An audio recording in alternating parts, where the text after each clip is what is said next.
Assalamualaikum warahmatullahi wabarakatuh. Bersama lagi dengan Pak B, belajar berinvestasi emas. Kali ini Pak B akan membicarakan tentang atau berbagi ilmu tentang 4 cara investasi emas batangan di Pegadaian. Kalau yang lalu-lalu sudah ada cara membuka rekening Pegadaian, cara menabung dan sebagainya, kali ini adalah cara investasi emas batangan di Pegadaian. Tapi sebelumnya jangan lupa like, subscribe, dan komen, karena like, subscribe, dan komen akan membantu perkembangan channel Pak B untuk memberi semangat menyebarkan ilmu-ilmu yang bermanfaat. Oke, like, subscribe, dan komen. Kalau perlu, kalau mau mengikuti kelanjutan dari beberapa konten Pak B adalah tekan tombol lonceng. Oke, kita mulai dari yang pertama adalah pahami jenis-jenis produk investasi emas yang ditawarkan di Pegadaian. Ada beberapa produk yang ditawarkan. Yang pertama adalah emas batangan. Jadi langsung beli emas batangan, yaitu di Galeri 24 Pegadaian.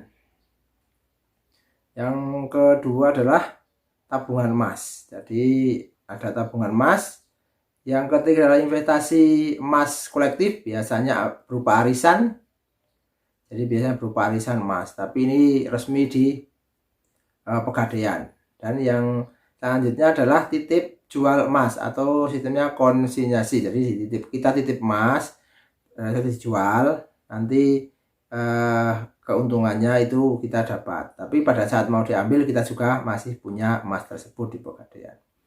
Yang kedua adalah perlunya mempelajari profil risiko atau keuntungan dan kerugian investasi tersebut. Tapi lebih banyak untungnya, kecuali investasi itu dengan secara jangka pendek. Jadi beli hari ini jual bulan depan, beli hari ini jual minggu depan. Nah itu kalau pada saat harganya itu karena ada spread harga antara jual dan beli, itu ada spread harganya. Jadi setiap toko atau ini di Pegadaian juga ada spreadnya. Itu yang perlu dipahami. Dan yang kedua adalah tentang misalnya kerugian tentang menyimpannya di mana kalau banyak misalnya gitu. Nanti akan dibahas di lain waktu tentang menyimpannya di mana dan sebagainya. Oke. Yang ketiga adalah perhitungan atau pertimbangan keamanan investasi. Jadi kata investor yang hebat, tidak boleh menaruh telur dalam satu keranjang. Jadi ada diversifikasi investasi. Jadi emas bisa nanti asetnya nanti sudah banyak jadi properti, jadi tanah, jadi rumah, atau jadi ruko dan sebagainya. Itu adalah ada juga nanti ada yang lainnya, misalnya tabungan untuk dana tiap hari dan sebagainya. Yang keempat adalah kumpulkan uang untuk berinvestasi. Ini sangat penting karena ini sebenarnya sederhana, tapi prakteknya yang sangat susah.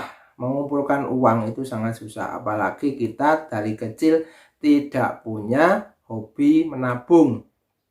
Nah, dari kecil pokoknya dikasih uang orang tua habis, dan sebagainya. Itu untuk membiasakan mengumpulkan uang itu luar biasa, perlu latihan, perlu ilmu, dan perlu juga action.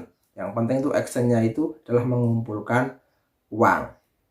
Jadi seperti itu. Jadi mengumpulkan uang, kalau kita sudah bekerja otomatis kan dapat gaji tiap bulan. Kalau kita bisnis otomatis dapat omset atau penjualan atau apa tiap bulan. Nah di situ kita kumpulkan. Kalau gaji ya kita sisihkan di awal. Misalnya gajinya 3 juta atau 4 juta.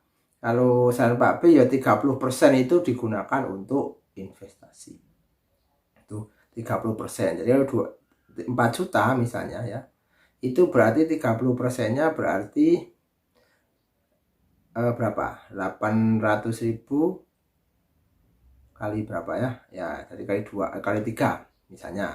Itu kan 30%-nya diinvestasikan. Itu untuk apa? Untuk menjaga atau melindungi kita di masa yang akan datang. Itu adalah fungsi investasinya di situ.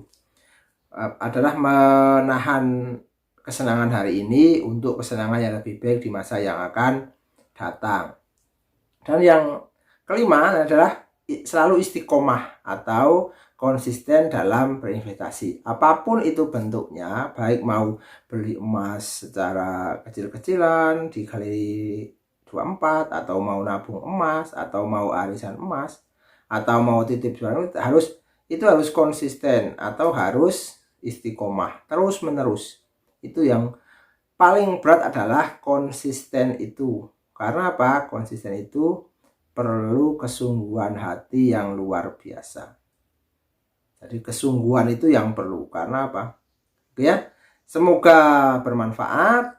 Lihat channel-channel Pak B yang lain. Jangan lupa subscribe ya untuk kebermanfaatan channel ini. Sampai ketemu di lain waktu. Jangan lupa like, subscribe, dan komen. Karena like, subscribe, dan komen akan membantu mengembangkan channel Pak B.